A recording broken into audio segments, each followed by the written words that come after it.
Bonjour Thomas, alors quelles sont les revendications de ces jeunes manifestants ? Beaucoup de revendications pour ces jeunes. Évidemment, ils souhaitent une vraie loi climat. C'est ce qu'on peut voir sur un certain nombre de pancartes qui sont ici.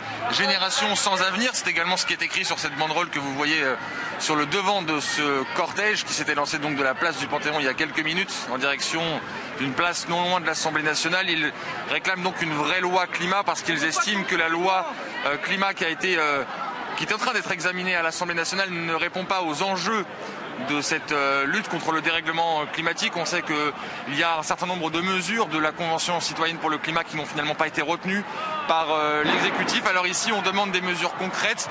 Il s'agit surtout de jeunes personnes, de très jeunes militants qui se sont rassemblés, que ce soit des militants d'organisations syndicales, politiques ou associatives, avec tous donc le même désir d'avoir une loi à la hauteur donc de ces enjeux pour le climat.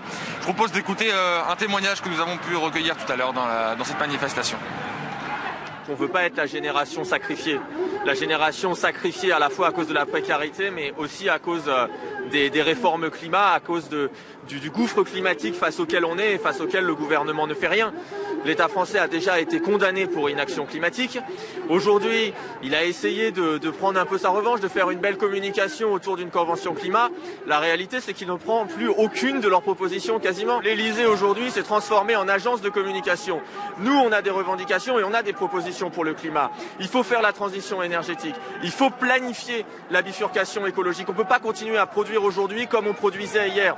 Il y a des réformes à prendre et des réformes fortes, mais pour ça, il faut un peu de courage politique. Pour ça, ça coûte de l'argent. Ça, et on le dit aussi, c'est pas possible dans le cadre des traités européens. Donc oui, il y a urgence à agir contre le climat. La situation aujourd'hui, elle n'est pas viable. D'ici quelques dizaines d'années, notre terre ne sera peut-être plus vivable. Alors il faut agir tout de suite. Mais pour agir tout de suite, il faut faire autre chose que se repeindre en vert tous les 3 jours.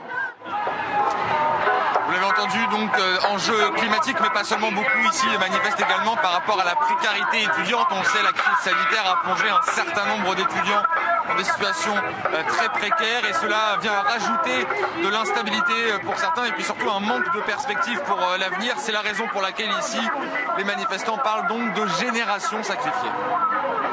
Et Thomas, merci beaucoup pour toutes ces précisions.